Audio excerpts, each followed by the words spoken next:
Ruler School is brought to you by Odyssey Games, where you can go to get singles for all your Force of Will and other trading card games, as well as these amazing patrons. Thank you for your support. Class is in session. Hey there, Rulers, DMO73 here, bringing you another feature match for the week. Today we are playing with our first Rulers from AO4. Paul Reissmann on the left is playing a very basic shell for Dark Alice with crystals, and I on the right am playing a Gil Lapis burn deck, I guess, mainly because our main focus is to try to use Blazer Awakened, Limit Broken, to try to burn our opponent for that last bit of damage, rather than try to abuse Gil Lapis's God's Artifact or anything else like that.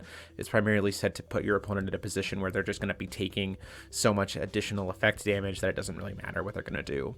So we're going to have Gil Lapis be on the play here in game one, and then we're going to go ahead and dig right in. Both of these decks are pretty much only AO4, with a couple of exceptions that you'll see as we go.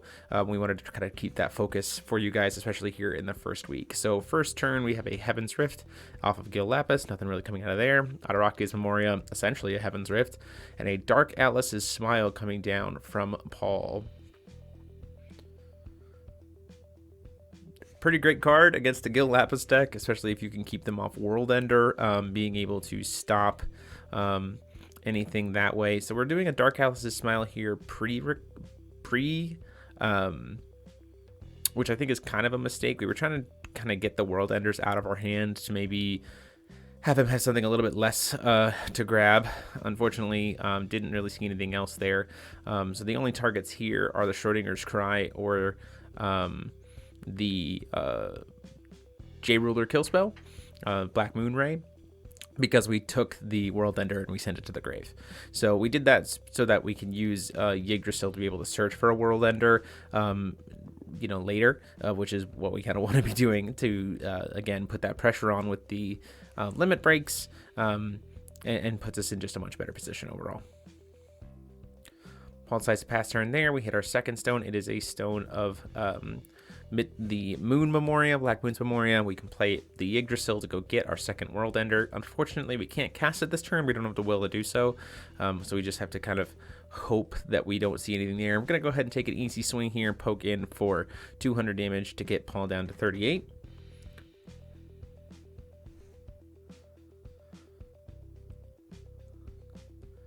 Heaven's Rift there, you see he top decked another copy of the World Ender. The World Ender is immediately going to be the thing that gets removed very clearly. We have a Lapis Darkstorm here, which is pretty effective. Paul then going to go ahead and say play a Joan d'Arc here to try to grab his Regalia. Look at the top five. You see he does see the Unknown Mother Goose there. Decides to grab it. It is worth noting that we'll kind of talk about some changes that we would make to this list after this match. Both of these lists when we go to the deck profiles here. Obviously, Dark Alice is going to be, the Resonator is going to be, rotating out. So there are some things that obviously we would replace that with.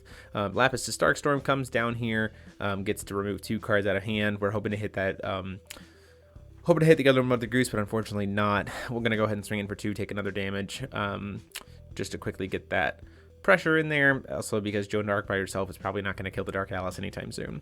Unknown Mother Goose comes down. Suddenly you start to get a lot of crystals here for Paul. Just by entering, you get to choose twice, so you can choose 4 of one crystal or 2 of each, which for his deck is great to be at 2 of each. He's going to respond in kind with 200 damage back our way. We're going to take it, go down to 38.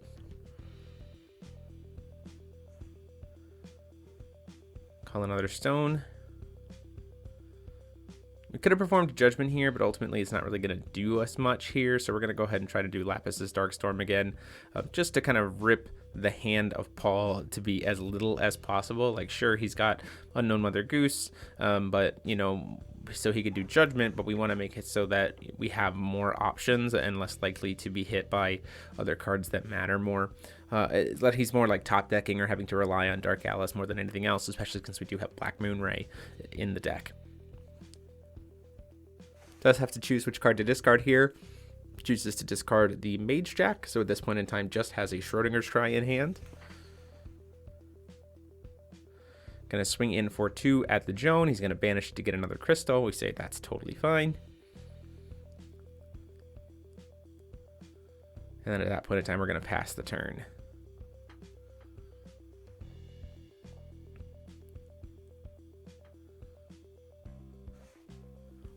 World of Dark Alice coming down here.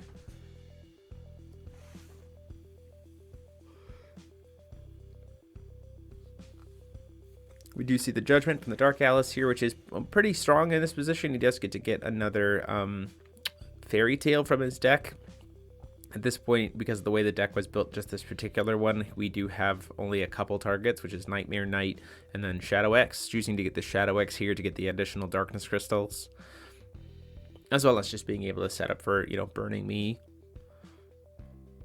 Low on cards, having a card like Shadow X to be able to say, hey, I'm also sitting on this body that can turn into a blocker or potentially answer your Gil Lapis, while at the same time threatening potential burn damage is very, very nice.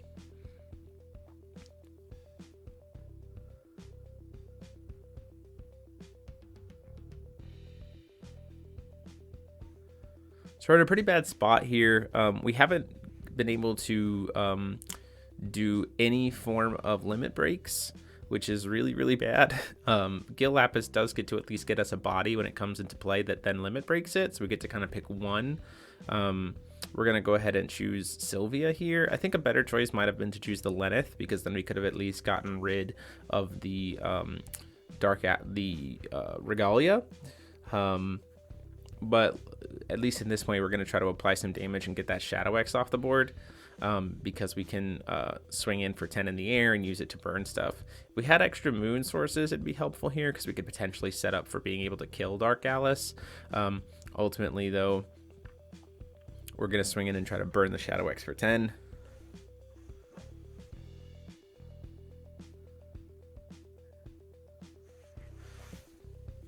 And we are going to see that Mage, that Schrödinger Scry, come in to answer the Sylvia. Does get to still get the Shadow X off the board, but because of the burn effect, but unfortunately didn't really get to do much there, and now Gil Lapis is pretty exposed. He's just kind of a generic 12/12. Doesn't even have access to God's Art without being or his tap kill effect without having the ability to do limit break on himself.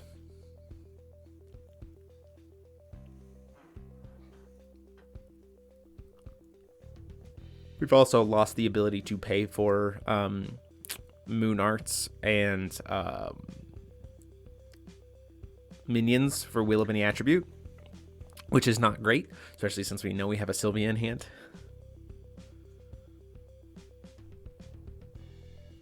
See a Mage Jack, a Mother Goose, and a World of Dark Alice. World of Dark Alice is kind of the best call here, especially if I do walk into a World Ender. It means he has an answer to it, and he's not terribly concerned about my board state right now.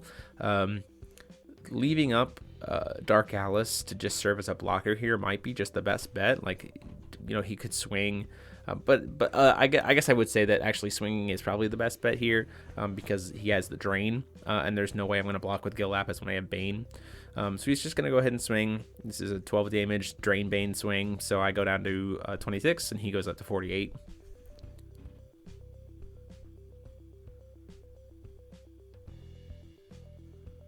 And I can't really answer that Dark Alice unless I find something that I can Moonray her. We're going to go ahead and do for Dark Summoning to draw another card. It's not limit broken. This is what I'm saying, where it might have been best to grab that Lenneth, because that that Dark Summoning could have actually turned into any card that I want, and so I could have just recovered, cast it, and then had access to Black Moonray unchaseable to kill that Dark Alice and get it off the board, which would have put me in a much better position. Instead, what we're seeing here is I'm making the foolish mistake of trying to swing into the Dark Alice, forgetting the fact that she has the ability to give herself Eternal by banishing a Light Crystal and paying 1. So I'm just giving Paul 12 free life, and sacrificing my Gil Lapis to not even be able to kill her this turn. The idea being, the thought was in the head that, you know, we swing in, we deal 12 to her, then we can play the Sylvia swing and then burn her for the other one, for the other amount of damage. Again, this is not ideal, and forgetting that she has that ability to make herself eternal definitely hurt. We do get to play the Sylvia, which is great. We can pay for it with Will of any Attribute because Gil Lapis is back to being on that side.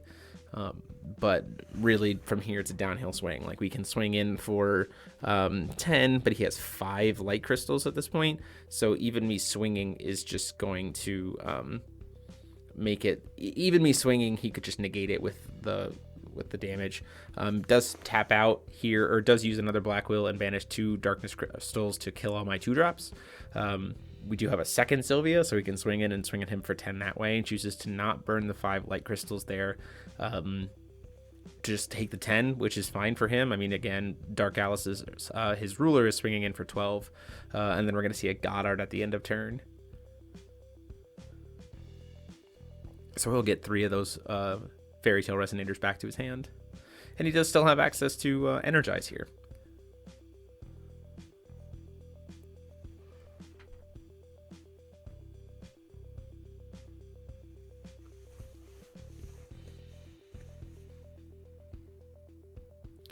So Paul feeling pretty comfortable, even with just, sitting at a grand total of 6 will. He's going to go ahead and kill all 1-drops using Dark Atlas, and now he's free to play his own 1-drops without having to kill them.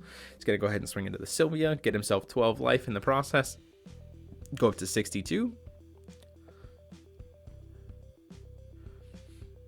Can play the Gene comfortably here, and then also just sit on Mage Jack and Shadow X for my turn.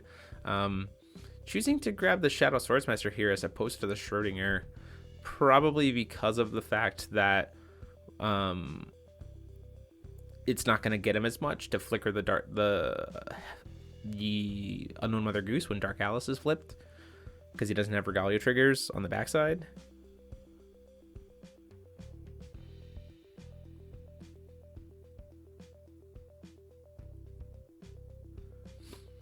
We're going to go ahead and try to do Moonray here, Unchaseable, just to get the Dark Alice out of the way.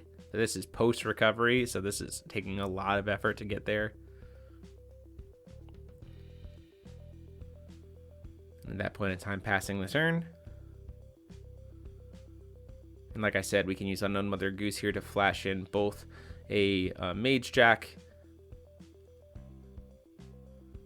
a Shadow X, and another Shadow X that he has there in his hand to go up to a grand total of 7 counters, which is going into his turn 14 damage just from the counters alone from the Shadow X, which is not good for me to not good spot for me to be in, especially with only having 1 blocker, only a little bit of will to be able to play around with. Every one of these swings for 4 is pretty devastating. And I can't even kill one of the Shadow X's and remain safe to try to force him to use up counters early because he's got the second one. So swinging in for 4, I say that's fine, go down to 22. Swing in for another 4, say that's fine, go down to 18. Swinging in for 4, trying to block it with the Dark Alice. He's going to go ahead and Schrodinger's Cry. I'll respond by Schrodinger's Crying it back. So it gets his Mage Jack off the board. He's going to use Schrodinger's Cry Awakened so that he can draw a card off of it. Do you see he does hit the Schrodinger there? Swing in for another 2, takes me down to 16.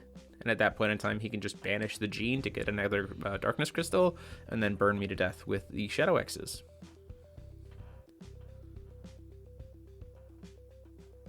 Or flash in the Schrodinger, get another 4 crystals that way, and then burn me to death with Schrodinger. So with that, we go on to game 2. So in game 2 here, Gil Lapis is obviously going to be on the draw, trying to play turn 1 World Ender as best as possible, not getting access to any of the abilities to do Limit Break outside of just Gil Lapis's flip itself is very, very suboptimal. We do see that Rachel's Smile coming down, but we were prepared. We knew that was going to happen, so we have a Yggdrasil to back it up. Hoping that we don't see a second one, obviously. Yggdrasil is going to come down here. Go grab another World Ender out of it. And then, like I said, the main hope is that we don't see a second Rachel's Smile come down.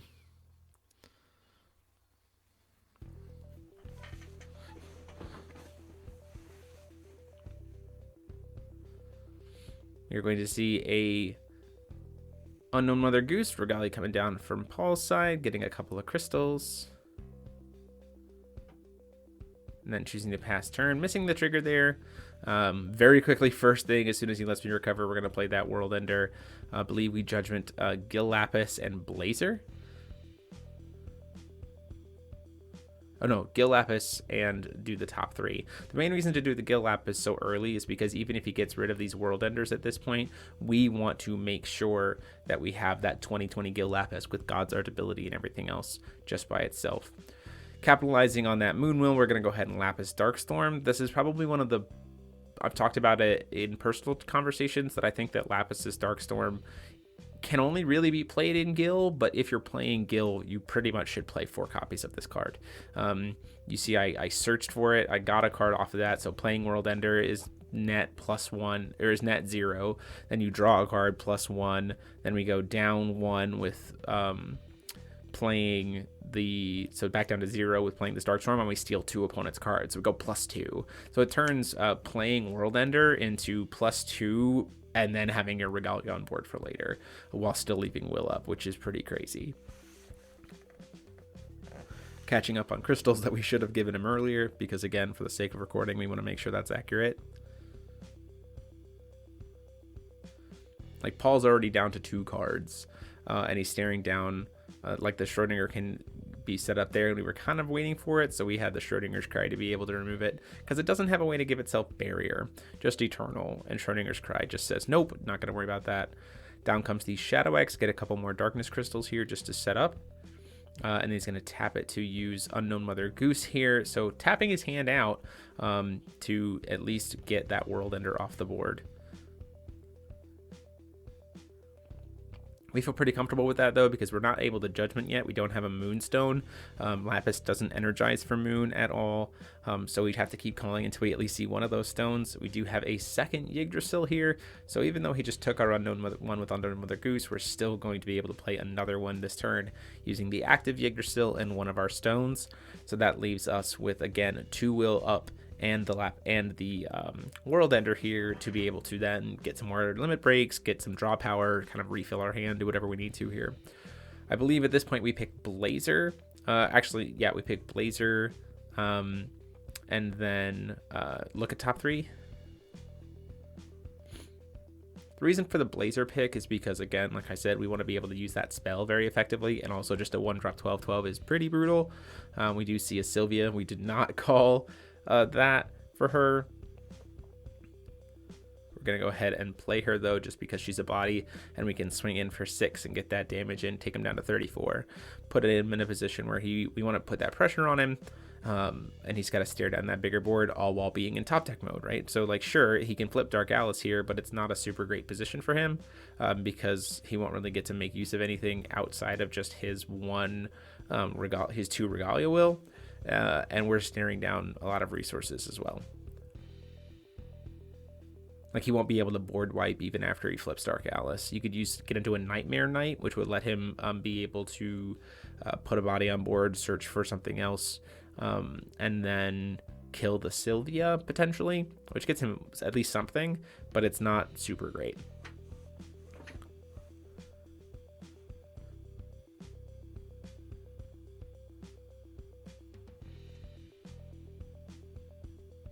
Based on what that card is in hand, that's probably Paul's best chance, though, especially since, you know, he's got to bank on whether or not I have some form of Jade Ruler hate. He's seen my hand at least once, so he knows that I haven't potentially grabbed anything that I need to worry about. Not having access to Moon also puts me in a position of, you know, him being able to get kind of whatever he needs. He's just going to grab another Shadow X here. Get some more Darkness Crystals set up for maybe something else, like Shadow Swordsmaster being able to force a banish.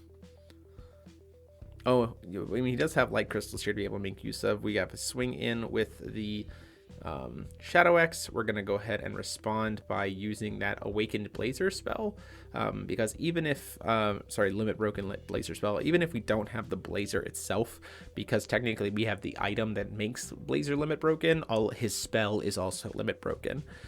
So we were able to choose the Shadow X, force the tapped Yggdrasil to become our sack target, and then sacrifice his Shadow X that was going to be trying to get after us. Calling a stone here, we finally see Moon, so we're at a position where maybe next turn we can have access to being able to do Judgment in Gil, which is great.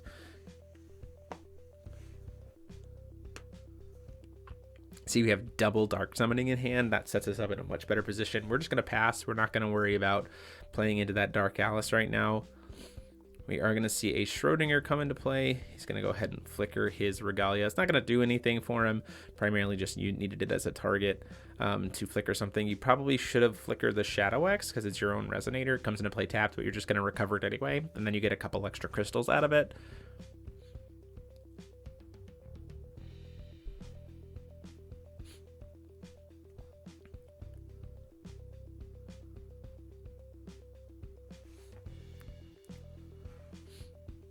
Paying 1 to kill all 1-drops. Kills his Shadow X as well. Because I wasn't banished, it is destroy. Blazer's not going to go off, but we're okay with that. Because we still have the Sylvia to at least be able to block stuff, and we have stuff in our hand to be able to deal with things as well. Dark Alice going to go ahead and swing in. We say that's fine. We'll take the swing, go down to 28. Decided in the last second we're going to go ahead and throw Sylvia under the bus. I think the thought there was to see if we can get her to spend more will, banish some dark crystals to be able to kill it. But ultimately, no, he says that's fine. I'll just let it die and goes down to gains that 12 life. Now we feel pretty good about being able to do Judgment here. This is going to get us, we're at this point in time, knowing that we have the Dark Summoning in hand, we're going to go grab Lenneth.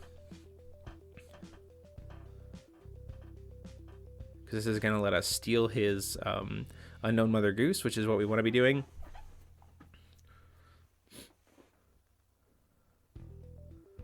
Going to tap to produce some will here in response. Now at this point in time, with having the Dark Summoning in hand, we're in a pretty good position to be able to just kill that Dark Alice, but we're kind of going to wait. We want to see if he's going to spend any of his other resources here. He uses the floating to grab a couple bodies back to hand. Plays the Shadow X. And the main reason we're not killing the Dark Alice here is we want to wait until after he's either committed to an attack or called stone.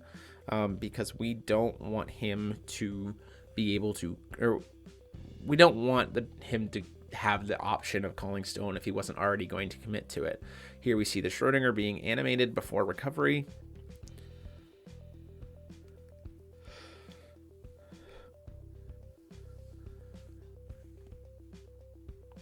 In response to that, we're going to go ahead and do God Art using Gil Lapis. So it'll come in as a nice little 6/6. And then we also just immediately kill the Shadow X. Going to burn me for a little bit with the Shadow X before it dies just to get that value in there. Oh no, I actually think it was just the reanimation finishing out.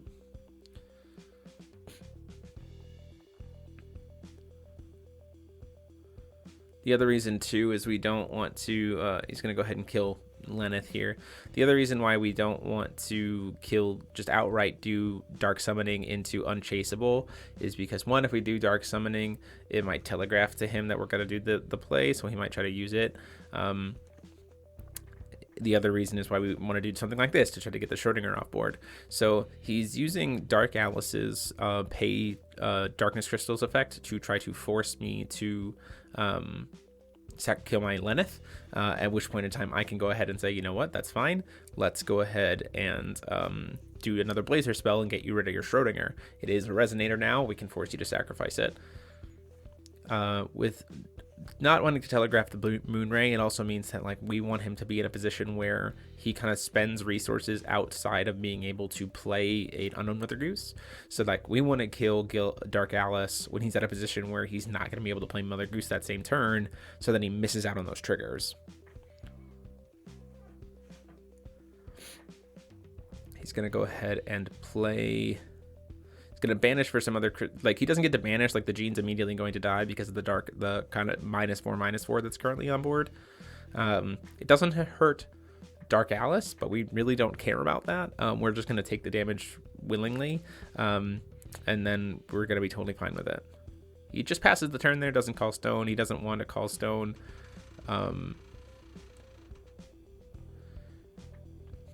Oh, sorry, he was checking graveyard.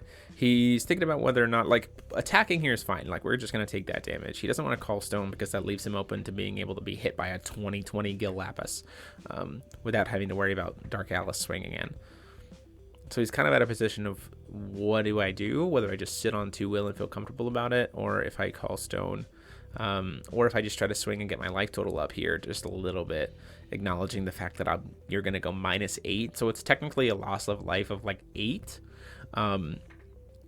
Ultimately does decide to do Dark Alice's Smile. We have 2 copies of Dark Summoning here. So obviously he's going to take 1. Leaving him with only a darkness source here. Oh, deciding to pay for it correctly.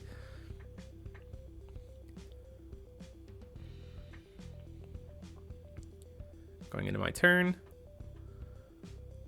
We're going to move to recover.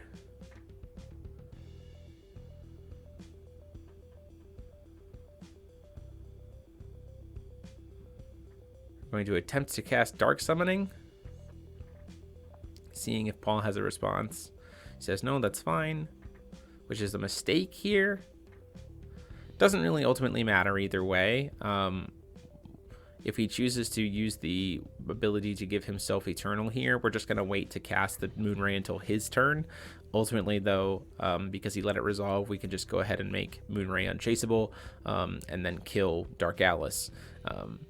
So we feel pretty comfortable about that. He's sitting on 1 will available. We're going to be able to crack in for 20 damage. We still have our floating here plus our World Ender. So we can do all kinds of good stuff. And we have used our God's Art once now, so there's a world where we can God Art again. We're going to go ahead and play Lenneth from hand here, using the World Ender to be able to go into our sideboard and just put another body out. Like, that's the primary reason here. We want more bodies now that Dark Alice is in a position to be able to board wipe. So we're going to grab Phoenix. And then we can go ahead and say, you know what, let's swing in for 20 and take him down to 26. We still have 1 will available with the coin. Would have been more efficient probably to banish coin there and leave up the white-black source, but the idea being there's not really much we're too concerned about Dark Alice being able to do on 4 will here. That isn't just a complete and total tap out that we couldn't answer with 1 black will anyway. And if we don't end up needing that coin, then we go to our turn, and we're again sitting at 7 will during our turn instead of being limited to 6. So we see this is before upkeep. We're seeing a World of Dark Alice here to get rid of the World Ender. Doesn't really matter though. We lost our Imperishable, but that's fine. He's got 1 will open and we just have lethal on board.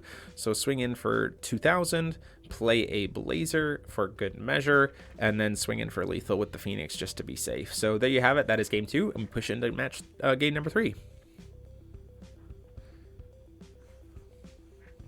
So game 3 here, we've seen that early game. Rachel's Smile is very, very good for Paul. Probably going to be hard mulliganing for it. You see him ship 4 cards away there just to try to see a Smile. We see he has the 1 and then saves the Unknown Mother Goose as his second card there. So first turn, we play that Yggdrasil, go get a World Ender. Again, like we saw in game 2, the pressure and value that comes off of playing World Ender in terms of limit breaking, in terms of being able to have card selection come into your hand, just provides a lot of value to Gil.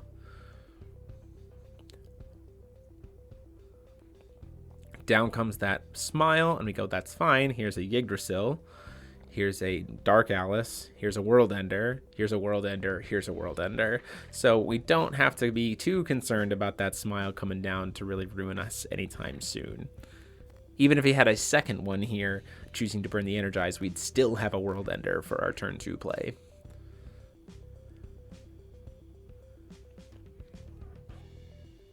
Draw into turn, calling that second stone. We hit another Light Vapor or Heaven's Rift. Not really what we want to be seeing here. I start to play the Yggdrasil, and then I go, wait a minute, let's be a little bit smarter about this. Let's go ahead and get World Ender online, just to start having some better card selection, limit breaking things. We're going to pick Gil Lapis, and I believe we pick Gil Lapis and look at top 3, or Gil Lapis and pick Blazer. Mage Jack coming down here with the coin. Getting a couple light crystals, which means we're probably going to see a turn 2 Regalia, Unknown Mother Goose from Paul here. See, he has 2 in hand. Initially trying to swing in with Mage Jack. We're going to go ahead and we think about doing Schrodinger's Cry, and then we get, wait a minute, let's go ahead and get the most value out of this as possible. Also prevent him, you know, just have more card draws. So we're going to draw a card. We also want to save the Schrodinger's Cry for Schrodinger later. It was very, very effective. We'll sacrifice the Yggdrasil to be able to then keep kind of one more card here, steal the attack from Paul, not let him have the life gain. And then he is going to play the Unknown Mother Goose here.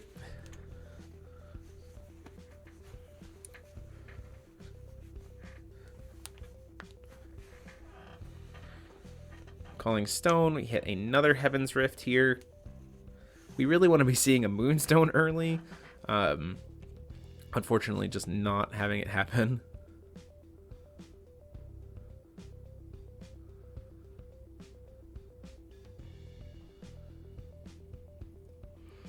We're going to go ahead and play a World Ender outright. I think at this point in time, we pick Sylvia and look at top 3. The idea being here that if we can look at top 3, hit a Dark Atlas, then we can use the Mythic trigger to our advantage, and then sacrifice one of the World Enders to Dark Atlas instead of having to sacrifice it to the Mythic trigger. Ultimately getting a Blazer there. Having some Floating Will, which we can then use to cast Lapis Darkstorm. And again, we're sitting at 3 will after ripping his hand apart. Feeling very, very comfortable there.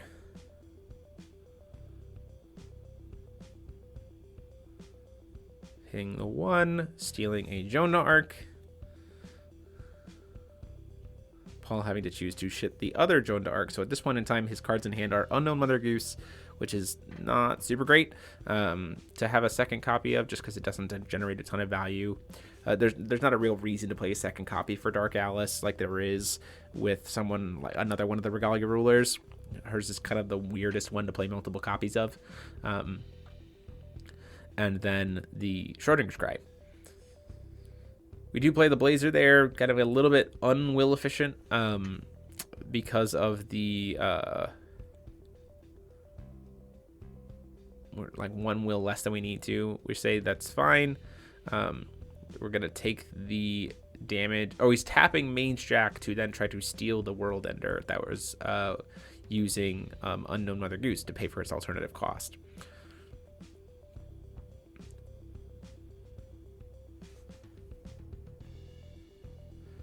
Probably would have done that a little differently. Used maybe the Unknown Mother Goose to do it and then replace it with a different Unknown Mother Goose. Either way, this lets us Paul sit at 5 will as opposed to the 3. Still sitting on an Unknown Mother Goose and a Schrodinger's Cry in hand. We get another World Ender here. We're going to go ahead and play that. Especially since we have yet again another lack of a Moonstone.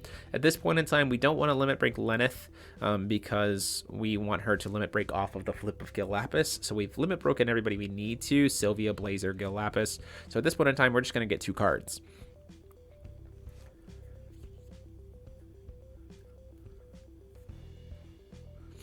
A Blazer spell.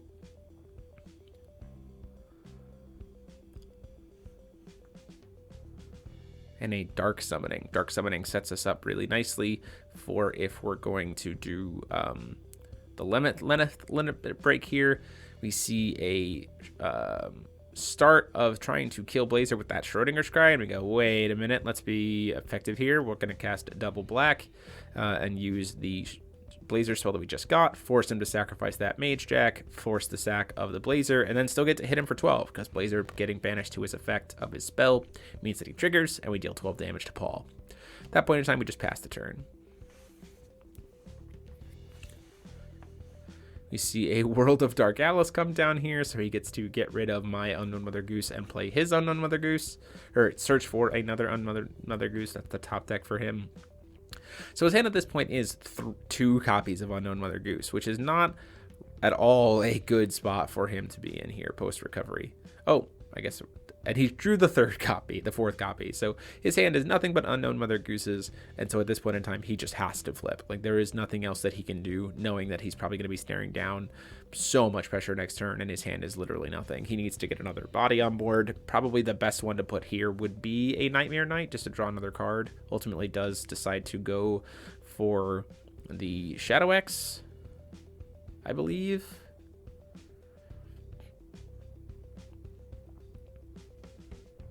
Yes, does decide to go for the Shadow X. Another good card that you can play in a Dark Alice build that would get you what you need to play there is the idea of playing Queen of Queens, so that when you or Save the Queen, so that when you as soon as she enters, your opponent has a -4/-4 to their whole board state, which is just really, really nice. Calling a stone, finally seeing that Moonstone, so we know that Gil Lapis is going to be putting in some work here in a little bit.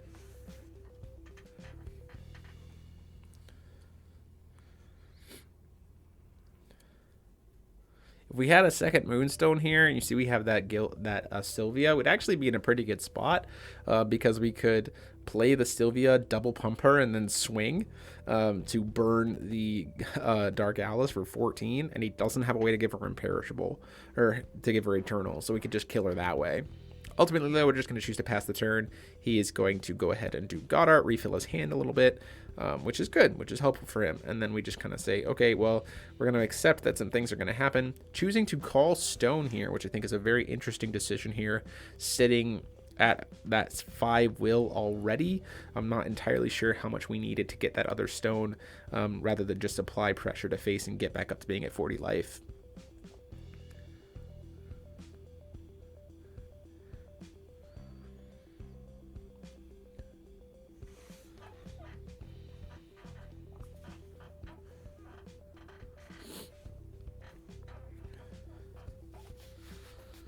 Joan to Art coming down here and choosing to grab that Shadow Swordsmaster.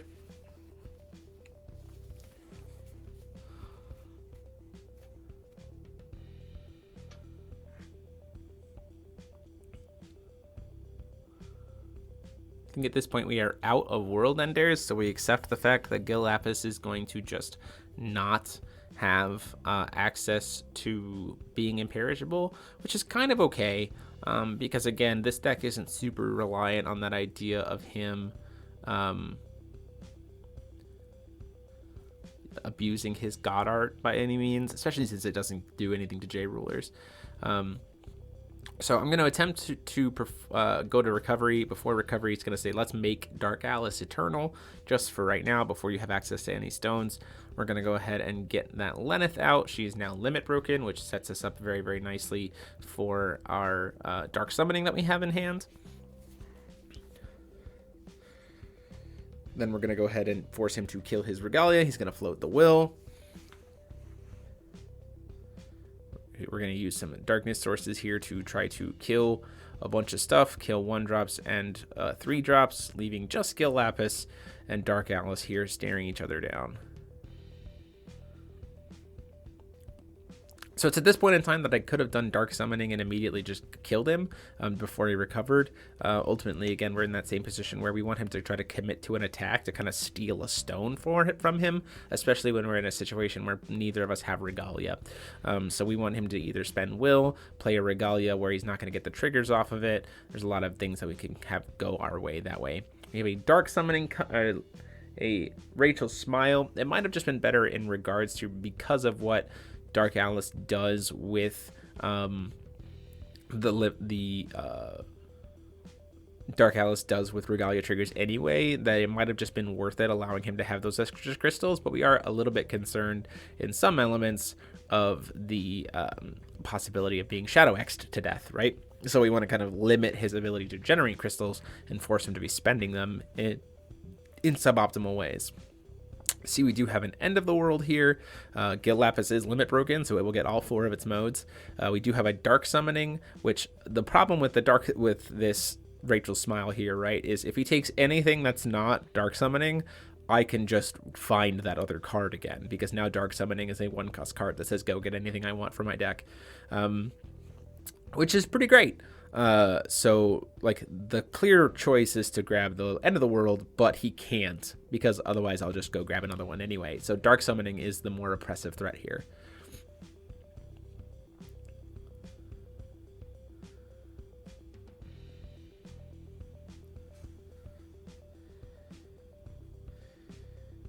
Pays 2. He does have to pay 3, I believe. No, it is 2.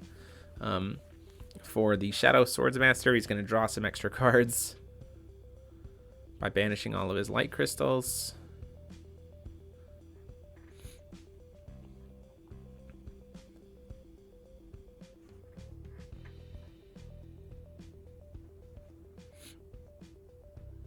Spends 1. We have Mage Jack coming in here, gets him a couple more light crystals, but it does tap him out, which is the situation that we kind of wanted him to be in.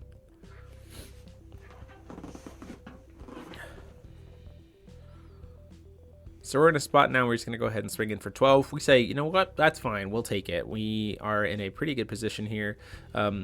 We're going to go ahead and kill the Shadow Swordsmaster, recharging our God's Arts.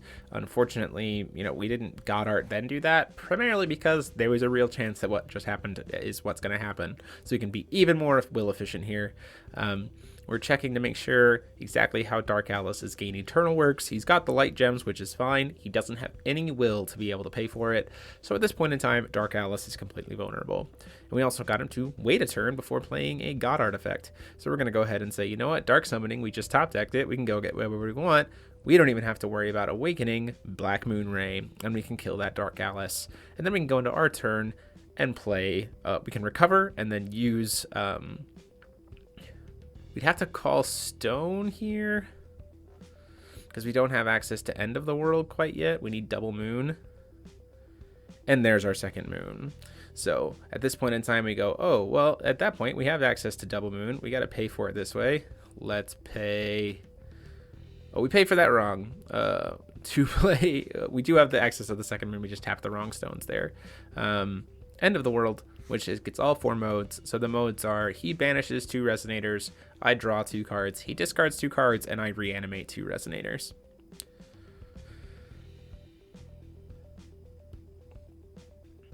It does cost 2 black, 2 moons, so this is an error on my part. We're going to grab the Lenneth, and we're going to grab the Blazer.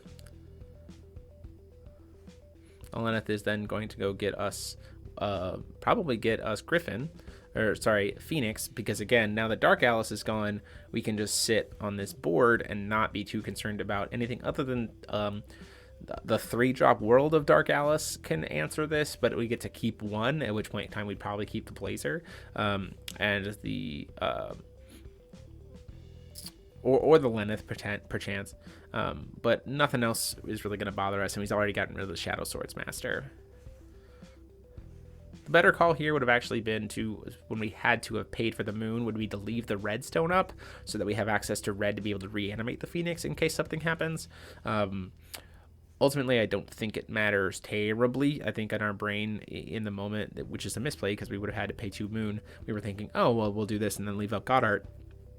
We wouldn't have been able to pay for both because we need 3 moon to be able to make that happen. And Gil Lapis doesn't let you pay any attribute. Quick little edit there. Get the Mage Jack coming into play. Again, there's that miss error on our part. Wouldn't have had the moon to be able to play God Art. Probably on my turn would have done it. But the Mage Jack, you see, we accidentally error there. Read your cards, folks, is the biggest piece I can say here, and make sure that you're paying will accurately.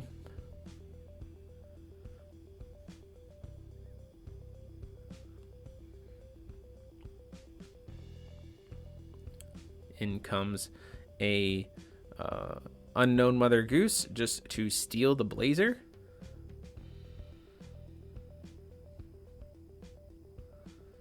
And then at that point in time, he's going to pass the turn. It does have the Schrodinger's Cry there to be able to deal with something.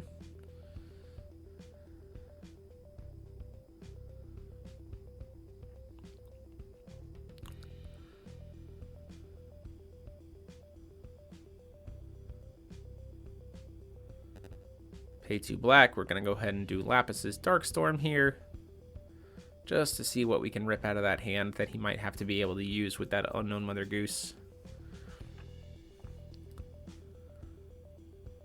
We do hit the Schrodinger's Cry, which feels great.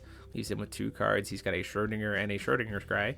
Or a Schrodinger and an Unknown Mother Goose. Schrodinger's the only thing that matters there. Swinging in for 20 in the air. He says that's fine. I don't have anything to answer with that. Swing in for 10 with Lenneth. We're going to see a flash in of the Schrodinger, but that does nothing for us because it can't fly. And all of our guys have flying at this point. So this will take him down to 10.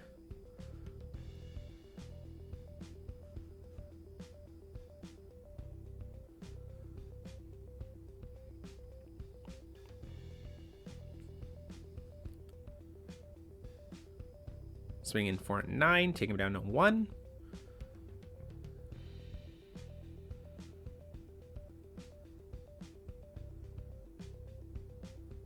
And then we just play Sylvia, and we can finish the game out that way to take him out for lethal. So that is the match. Hope you guys liked it. These decks were very, very fun to play, very, very fun to build. Deck profiles for both will be up later this week. And until next time, this is TMO73 saying class dismissed.